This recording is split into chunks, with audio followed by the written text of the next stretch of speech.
Friends, तो स्वागत है आप सभी का मेरे इस यूट्यूब चैनल पे और मेरे इस न्यू लर्निंग प्लेटफॉर्म पे। ठीक है, तो आज के इस नेटवर्क थ्योरी के लेक्चर में हम लोग डिस्कशन करेंगे about boundaries of the network theory. ठीक है, पिछले क्लास में हम आप लोगों को कुछ सिस्टम के बारे में बताए थे कि कौन कौन सा ऐसा सिस्टम है जहाँ पे नेटवर्क थ्योरी को हम लोग अप्लाई कर सकते हैं, जिसमें कि लीनियर सिस्टम हो गया, बायलैटरल सिस्टम हो गया, पैसिव सिस्टम हो गया और लंप सिस्टम हो गया। ये चार सिस्टम के बारे में डिस्कशन हम लोग पिछले लेक्चर में कर चुके हैं। तो जो स्टूडेंट लोग मेरे इस लेक्चर को देख रहे हैं और पिछले लेक्चर को नहीं देखे हैं, तो बेटर होगा कि आप पहले पिछले लेक्चर को जाकर के देखें, उसके बाद इस लेक्चर को आप लोग देखें। ठीक है, तो आज के इस लेक्चर में हम लोग डिस्कशन करेंगे अबाउट टाइम इनवेरिएंट सिस्टम और फाइनाइट सिस्टम। ठीक है, तो डिस्कशन स्टार्ट करने से पहले मैं आप लोगों को कुछ इंपॉर्टेंट इंफॉर्मेशन देना चाहता हूँ। ठीक है, जैसा कि मैं आप लोगों के लिए 4th सेमेस्टर और 6th सेमेस्टर दोनों के बैचेज में स्टार्ट किया हूँ। ठीक है, और आप लोग का एग्जाम अभी नजदीक आ गया है, तो जो डेमो क्लास है अप टू 15 फरवरी तक चलेगा।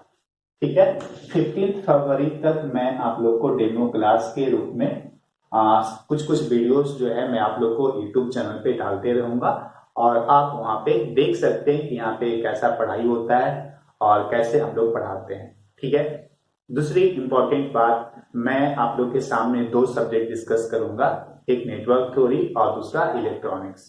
ठीक है, और मेरे साथ में जो टीचर्स होंगे वो टीचर्स आपको डिस्कस करेंगे मशीन, पावर सिस्टम और एस्टिमेशन। मशीन और पावर सिस्टम के लिए जो टीचर्स मैं आप लोग के लिए लाया हूं बहुत ही अच्छे हैं और वो जो कॉन्सेप्ट आप लोगों को देंगे वो कॉन्सेप्ट आपको कहीं नहीं मिलेगा। ठीक है, तो मिस ना कीजिए क्योंकि बहुत ही इंपॉर्टेंट सब्जेक्ट है आप लोगों को मशीन और पावर सिस्टम। और दो सब्जेक्ट जो मैं आपको डिस्कस करूंगा, नेटवर्क और इलेक्ट्रॉनिक्स, ये भी मैं बहुत अच्छे तरीके से डिस्कस करूंगा। ठीक है, बहुत ही बेसिक चीजों को मैं आप लोगों को बताऊंगा। ठीक है, और अगर आप सीख लेते हैं नेटवर्क, ठीक है ना, क्योंकि नेटवर्क एक ऐसा सब्जेक्ट है जो कि आपको हर सब्जेक्ट में आपको काम आएगा। तो नेटवर्क को स्ट्रॉन्ग करना बहुत ही इंपॉर्टेंट है। अगर आप नेटवर्क में स्ट्रॉन्ग है तो बाकी सारे सब्जेक्ट में आप स्ट्रॉन्ग होंगे। नेटवर्क और जो आप 3rd सेमेस्टर में आप पढ़े थे मैथमेटिक्स, तो मैथमेटिक्स बहुत ही इंपॉर्टेंट, क्योंकि मैथमेटिक्स एक बेस है पूरी इंजीनियरिंग के लिए, सारे डिपार्टमेंट के लिए। ठीक है, और अगर इलेक्ट्रिकल का बात करें तो इलेक्ट्रिकल में नेटवर्क थ्योरी बहुत इंपॉर्टेंट है। नेटवर्क थ्योरी का अगर नॉलेज आपके पास है, सर्किट्स को सॉल्व करने अगर आपको आता है, तो आप हर जगह पे आप हर चीज आप समझ पाए। लेकिन अगर नेटवर्क का आइडिया नहीं है तो आपको बाकी सब्जेक्ट समझने में बहुत ही दिक्कत होगा। सो मिस ना कीजिए। जो स्टूडेंट को अच्छा लगता हो हम लोगों का लेक्चर, तो स्टूडेंट मुझे हम लोगों के साथ में ज्वाइन कर सकते हैं। पूरा का पूरा जो क्लासेस होगा हम लोग का ऑनलाइन ही क्लास होगा। ठीक है, और आफ्टर एग्जाम के बाद रेगुलर क्लासेस स्टार्ट हो जाएंगी। ठीक है, सो अप टू 15 फरवरी डेमो क्लास चलेंगे। डेमो क्लास के रूप में स्मॉल वीडियो मैं बीच बीच में डालता रहूंगा। ठीक है, और एग्जाम खत्म होने के जस्ट बाद आप लोग का रेगुलर क्लास स्टार्ट हो जाएगा। एडमिशन चल रहा है तो आप लोग एडमिशन करा सकते हैं। ठीक है, चलिए तो अब हम डिस्कस करते हैं टॉपिक पे। तो आज हम लोग देखेंगे क्या, टाइम इनवेरिएंट सिस्टम और फाइनाइट सिस्टम। ठीक है, तो ये आपका 5th नंबर होगा, time invariant system. Time invariant system,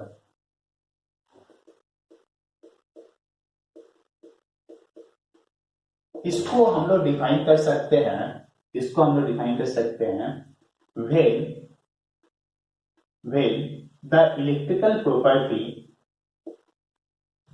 when the electrical property will not change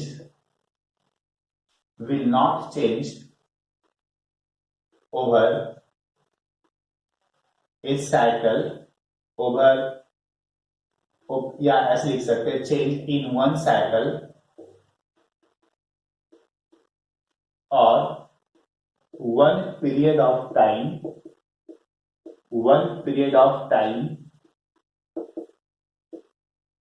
then it is called as time invariant system. Time invariant system.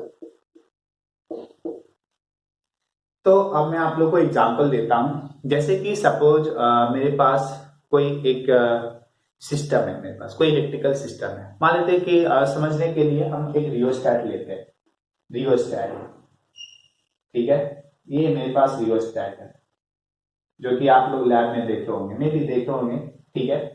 तो इसमें क्या होता है, एक स्लाइडिंग कॉन्टैक्ट होता है, यहां से हम लोग चेंज करते हैं रेजिस्टेंस, ठीक है। तो अगर हम आज मार्केट से परचेस किए, ठीक है, मान लेते हम 20 ओम का या 10 ओम का हम रेजिस्टेंस, 10 ओम का रियोस्टैट हम परचेस किए, ठीक है, आज हम परचेस किए। मान लेते हैं कि आज के टाइम पे आप डिप्लोमा में आप एडमिशन करवाए, ठीक है। तो एक साल के बाद आप जब इस रेजिस्टेंस को मेजर करेंगे तो पूरा का रेजिस्टेंस अप्रॉक्स 10 ओम ही मिलेगा, ठीक है। फिर सपोज आप 2 साल के बाद मेजर करेंगे, फिर से आपको 10 ओम ही मिलेगा, ऑलमोस्ट 10 ओम ही मिलेगा। फिर अगर आप पास आउट हो जाएंगे, मानते हैं कि 3rd ईयर में आप पास आउट हो गए, तो मान लेते हैं कि सपोज आपको रेजिस्टेंस का वैल्यू 10.1 ओम मिल गया। मानते हैं कि इसमें कुछ रिएक्शन वगैरह हुआ, एनवायरमेंट के साथ में रिएक्ट किया, तो इसका रेजिस्टेंस का जो वैल्यू है आपका 10 से 10.1 ओम इंक्रीज हो गया, ठीक है। तो ये 3 इयर्स के ड्यूरेशन में, 3 इयर्स के ड्यूरेशन में आपको चेंज मिला, कितने का, 0.1 ओम का चेंज मिला, ठीक है। तो टाइम इनवेरिएंट करने का मतलब हुआ जो टाइम के साथ वैरी नहीं करता, ठीक है। और जो टाइम के साथ वैरी करेगा उसको हम लोग क्या बोलेंगे, टाइम वेरिएंट सिस्टम बोलेंगे, वेरिएंट सिस्टम बोलेंगे, ठीक है। तो आप कह सकते हैं कि सर ये 3 साल के ड्यूरेशन में इसका जो वैल्यू है वो इंक्रीज कर लिया, मतलब इसका जो वैल्यू है या इसका इलेक्ट्रिकल प्रॉपर्टी जो है आपका क्या हो गया, चेंज कर लिया, ठीक है, चेंज कर लिया।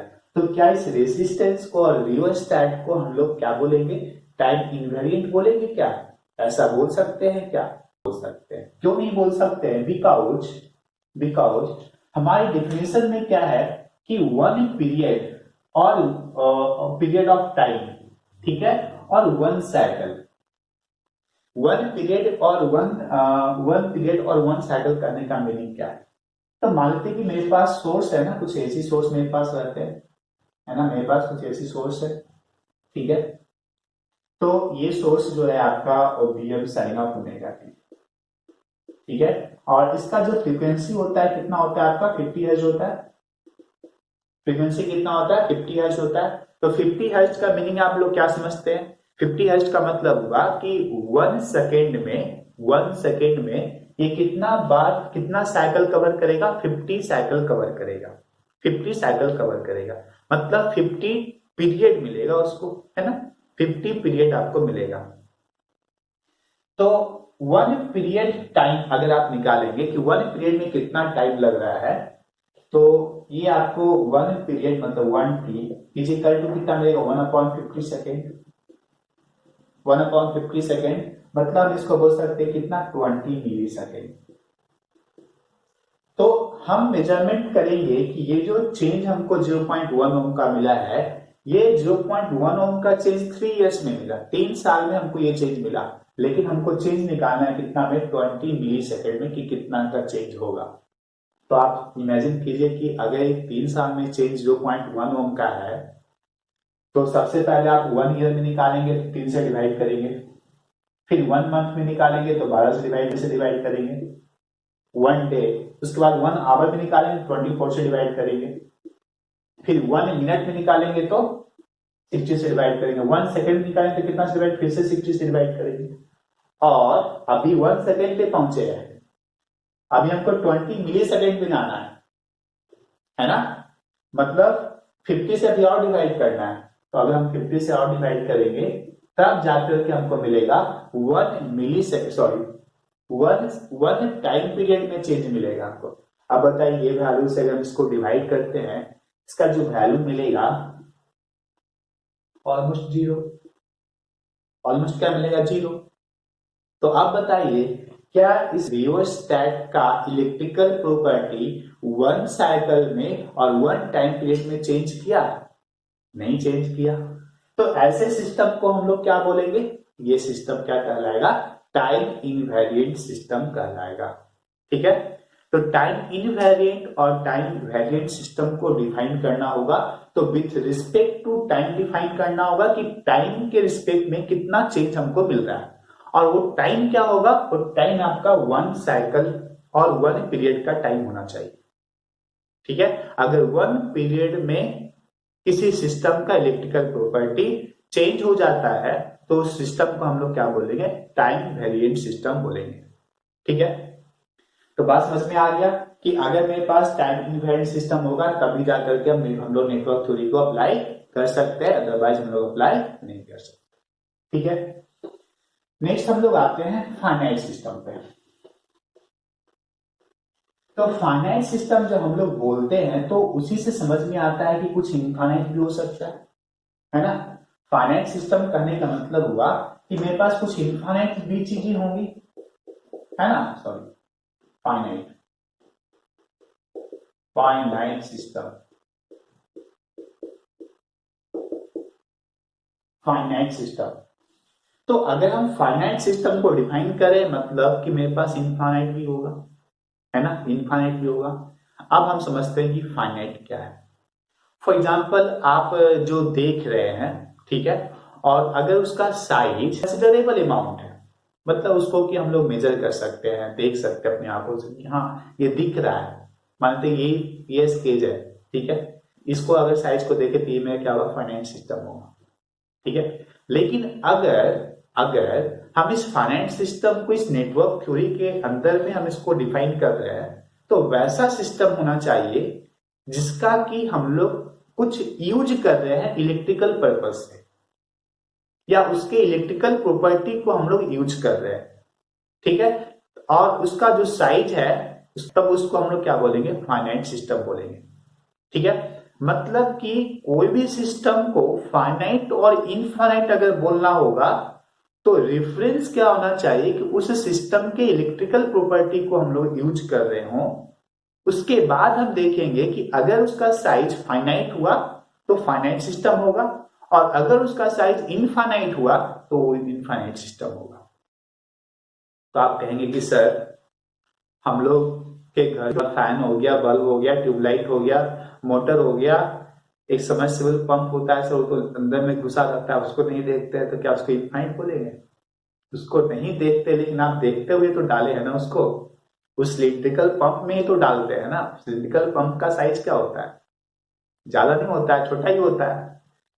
तो सबमर्सिबल पंप जो है वो भी आपका क्या एक्चुअली फाइनाइट है, भले आप उसको डेली नहीं देख रहे हैं, है ना, लेकिन उसका जो मोटर वाला जो स्टार्टर होता है, स्टार्टर फाइनाइट है। कैसे घर में जितना सारा सामान हमको देखने को मिलता है, सारा सामान क्या है? फाइनाइट है। लेकिन घर से बाहर निकलते तो मुझे दिखता है ट्रांसफॉर्मर, तो ट्रांसफॉर्मर जो घर के पास लगा होता है उसका तो साइज छोटा ही होता है, वो भी तो फाइनाइट ही होगा सर।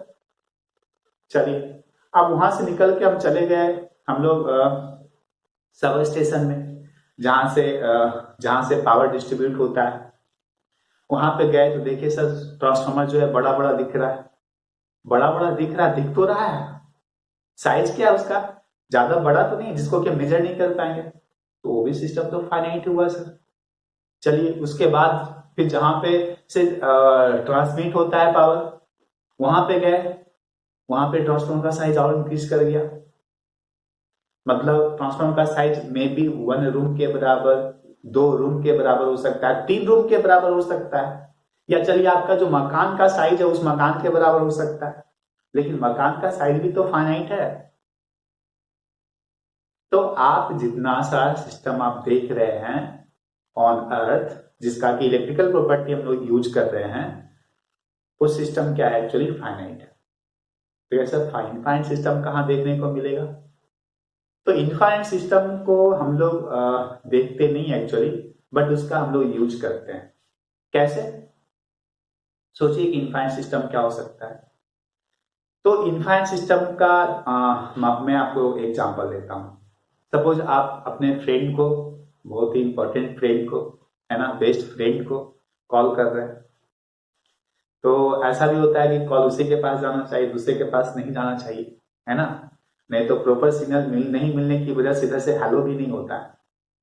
क्या ऐसा होता है ना, प्रॉपर सिग्नल नहीं मिलने से या उधर से प्रॉपर सिग्नल नहीं आने से इधर साइलेंट ही होता है। तो एक्चुअली वहां तक पहुंचता कैसे है, तो पहले जब हम लोग कॉल करते हैं अपने मोबाइल से तो ये सिग्नल कहां पहले रीच होता है, सैटेलाइट के पास। और सैटेलाइट कहाँ होता है, सर वो तो ऊपर में रहता है, देखते भी नहीं है। तो एक आयनोस्फेयर में जो होता है वो सैटेलाइट होता है, सैटेलाइट को प्लेस किया जाता है, ठीक है। और उसके बाद सैटेलाइट होता है जो रिसीवर इनके पास सिग्नल को सेंड करता है। तो ये जो आयनोस्फेयर का जो आप गोला देख रहे हैं चारों तरफ से, ठीक है, आयनोस्फेयर एक ऐसा स्फेयर है हम लोग के अर्थ के चारों तरफ जिसका कि इलेक्ट्रिकल प्रॉपर्टी को हम लोग यूज करते हैं, लेकिन उसका साइज बहुत ज्यादा, साइज क्या है, बहुत ज्यादा। तो अब आप समझ गए होंगे कि इनफाइनाइट सिस्टम कौन सा सिस्टम होगा, आयोनोस्फेयर एक ऐसा सिस्टम है जो कि आपका इनफाइनाइट सिस्टम है और उसका इलेक्ट्रिकल प्रॉपर्टी भी हम लोग यूज कर रहे हैं, तो वो सिस्टम क्या हो जाएगा, इनफाइनाइट सिस्टम होगा। क्लियर। तो फाइनाइट सिस्टम को अगर हमको डिफाइन करना होगा तो हम लोग डिफाइन कर सकते हैं, it is that system where in which it is that system in which we use its electrical property, but its size should be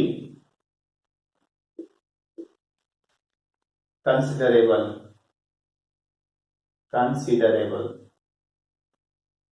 or measurable। तो इसको हम लोग क्या बोलेंगे, ये मेरा क्या है, फाइनाइट सिस्टम। तो यहाँ पे हम लोग नोट पॉइंट में लिख सकते हैं कि आयोनोस्फेयर एक ऐसा स्फेयर है, ionosphere is an example of infinite system since we are utilizing its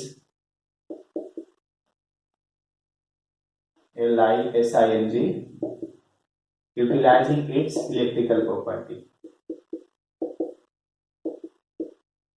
electrical property को यूटिलाइज करना बहुत ही इंपॉर्टेंट है ना, तभी हम उसको बोल सकते हैं कि अगर उसका साइज इनफाइनाइट है तो हम उसको बोल सकते हैं मेरा सिस्टम क्या होगा, इनफाइनाइट सिस्टम। अदरवाइज अगर इलेक्ट्रिकल प्रॉपर्टी हम कंपैरिजन नहीं कर सकते उसके साइज के ऊपर, ठीक है। तो आप समझ गए होंगे कि टाइम इनवेरिएंट सिस्टम क्या होता है और फाइनाइट सिस्टम क्या होता है। नेटवर्क थ्योरी को हम लोग कहाँ पे अप्लाई करेंगे, टाइम इनवेरिएंट के केस में और फाइनाइट सिस्टम के केस में हम लोग नेटवर्क थ्योरी को अप्लाई कर सकते हैं, ठीक है। तो चलिए मैं आप लोग को एक क्वेश्चन देता हूं और इस क्वेश्चन का रिप्लाई आप मुझे कमेंट करके बताएंगे, ठीक है। इसका answer, in which of the following